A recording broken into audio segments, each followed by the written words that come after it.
Saudara, Israel melancarkan serangkaian serangan udara di jalur Gaza yang mengakibatkan setidaknya 22 kematian dan puluhan orang terluka. Warga Gaza menyebutnya sebagai serangan mendadak. Menurut Mahmoud Basal, juru bicara pertahanan sipil Gaza, korban tewas termasuk seorang komandan dari Brigade Al-Qassam, sayap bersenjata Hamas. Sebuah sumber Hamas mendesak mediator untuk turun tangan mencegah runtuhnya perjanjian gencatan senjata. Sumber tersebut juga memperingatkan bahwa pembunuhan massal terus-menerus dilakukan Israel dan bisa berpotensi mendorong situasi ke arah potensi kekacauan.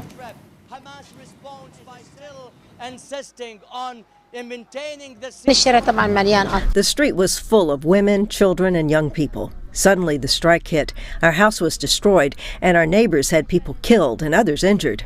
I got my family out of the house and was shocked to see that my relative's house next to us was completely wiped out, and the neighbors were wounded. Namun sebaliknya, saudara, Israel malah menuduh Hamas melanggar gencatan senjata terlebih dahulu. Netanyahu menekankan bahwa tentara Israel beroperasi secara independen dan negaranya telah mendapat lampu hijau dari Amerika Serikat untuk melanjutkan serangannya di Gaza. Hamas sendiri menepis tuduhan Israel dengan menyatakan bahwa apa yang terjadi hanyalah upaya Netanyahu untuk melanggar perjanjian. Gencatan senjata berlaku efektif sejak Oktober lalu, di mana gencatan senjata ini merupakan bagian dari perjanjian antara Hamas dan Israel di bawah rencana 20 poin Presiden AS Donald Trump. Rencana tersebut mencakup penghentian pertempuran segera.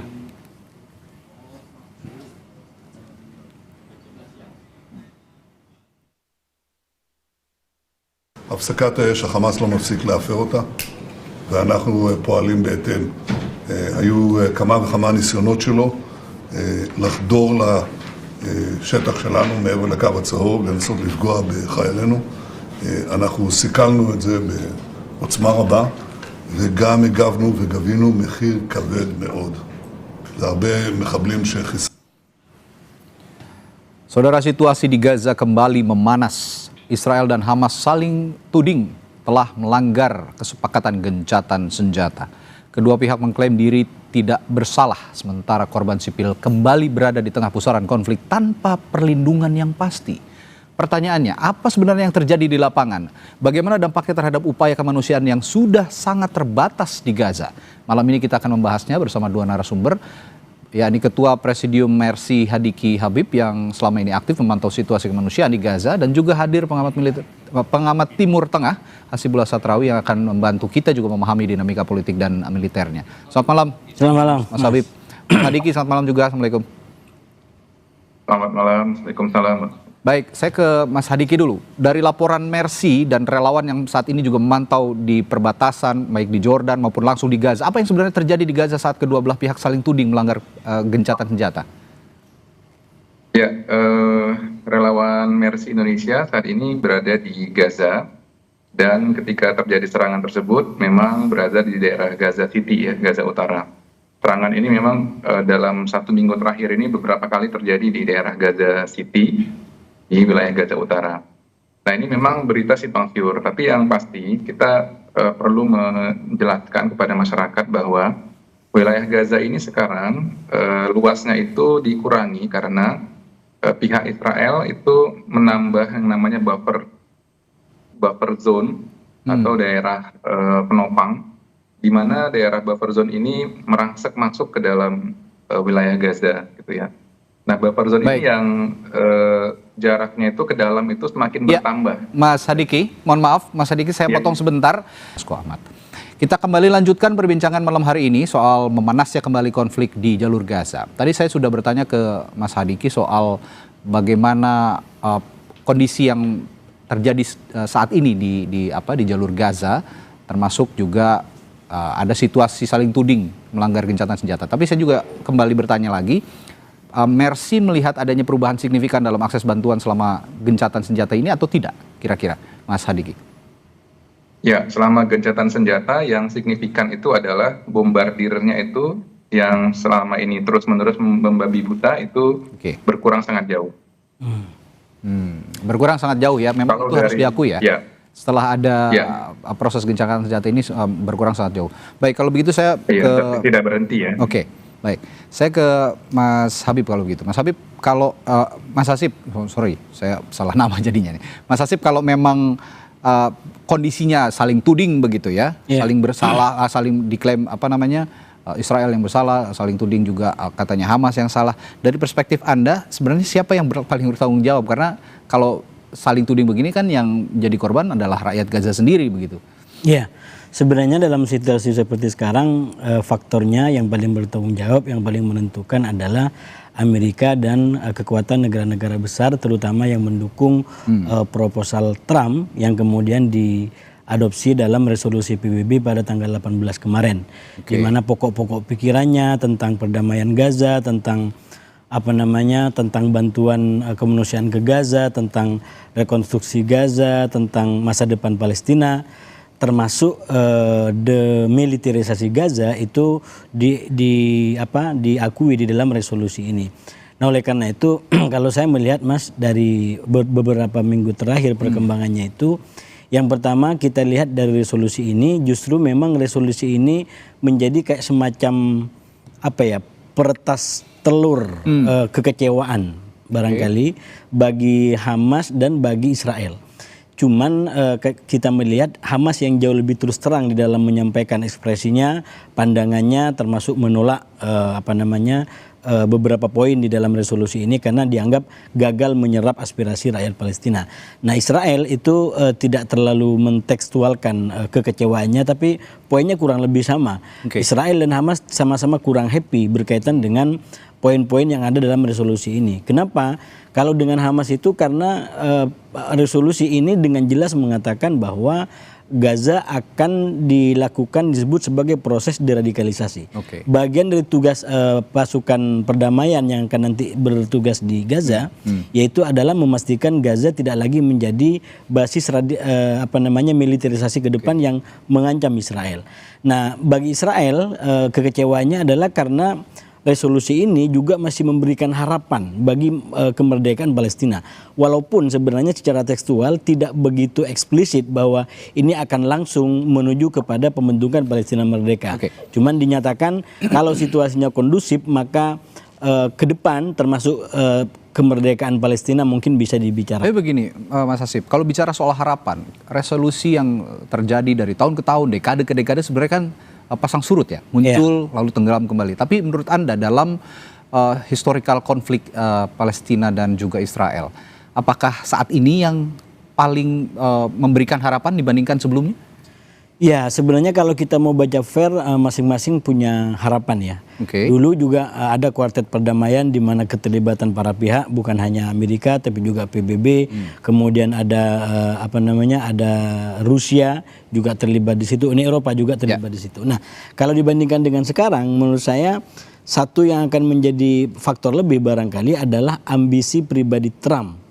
Yang sangat ingin mendapatkan Nobel perdamaian dari apa yang telah dia buat, dan itu kemudian nyambung dengan premis ataupun kebijakan-kebijakan pengantar yang telah dibuat, misalkan tentang Abraham Accord, perjanjian Abraham yang itu sekali lagi akan bisa mengubah wajah Timur Tengah. Nah, kalau dibaca dalam konteks semua itu, maka situasi sekarang cukup memberikan harapan untuk katakanlah Timur Tengah lebih besar, lebih makro, yaitu yang lebih damai tadi. Tapi memang syaratnya adalah menyelesaikan persoalan konflik sekarang secara lebih mikro, terutama di antara Israel dengan Hamas, yang saya bilang tadi masing-masing nggak happy sebenarnya gitu. Karena Hamas itu kalaupun dia mau menyerahkan senjata, itu bukan diserahkan kepada pasukan perdamaian. Dia ingin menyerahkan senjatanya kepada otoritas Palestina yang nanti telah terbentuk. Artinya apa? Tetap Hamas berpegangan pada logika bahwa senjata itu sebagai lawan daripada penjajahan. Kalau senjata ini mau diserahkan, maka penjajahan harus habis terlebih dahulu, dan itu artinya adalah kemerdekaan Palestina. Nah, sementara bagi Israel yang kebetulan sekarang dikuasai oleh orang-orang kanan, itu mimpinya Palestina tidak akan pernah ada.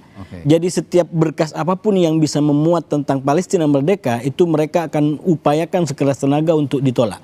Dan itulah yang kita lihat kenapa dikatakan tadi dalam beberapa hari terakhir memuncak ini eskalasi kembali, karena sekali lagi resolusi PBB 2803 itu kurang membahagiakan kedua belah pihak, dan pada kadar tertentu kedua belah pihak melakukan upaya untuk menunjukkan eskalasi. Oke, bicara soal upaya ambisius Donald Trump tadi Anda sebut sebagai upaya ambisius ya, ingin meraih Nobel tadi.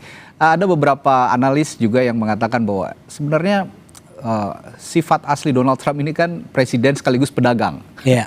Dengan politik yang dimainkan di jalur Gaza saat ini, termasuk politik militernya. Apakah itu juga, nanti saya akan tanyakan kepada Anda, apakah itu juga berpengaruh untuk memberikan perdamaian yang lebih baik dibandingkan kondisi-kondisi sebelumnya? Nanti akan saya tanyakan itu, termasuk juga nanti ke Mas Hadiki setelah jeda. Bagaimana juga dampaknya terhadap distribusi obat jika memang situasinya sekarang, makanan, obat, layanan medis di lapangan. Karena sebelumnya juga ketika konflik memanas, akses untuk memberikan bantuan ke sana akan terhambat. Saya akan tanyakan hal itu sesaat lagi di Sapa Indonesia Malam. Tetaplah bersama kami.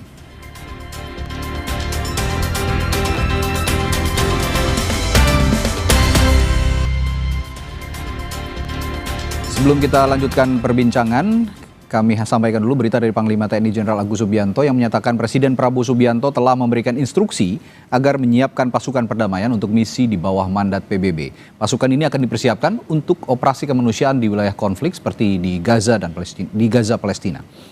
Panglima TNI menjelaskan persiapan pasukan perdamaian saat ini telah memasuki tahap seleksi.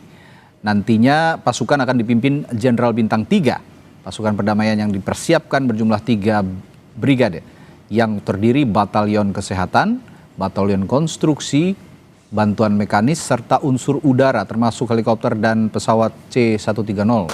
Angkatan Laut juga menyiapkan 2 kapal rumah sakit untuk mendukung misi perdamaian dan kemanusiaan.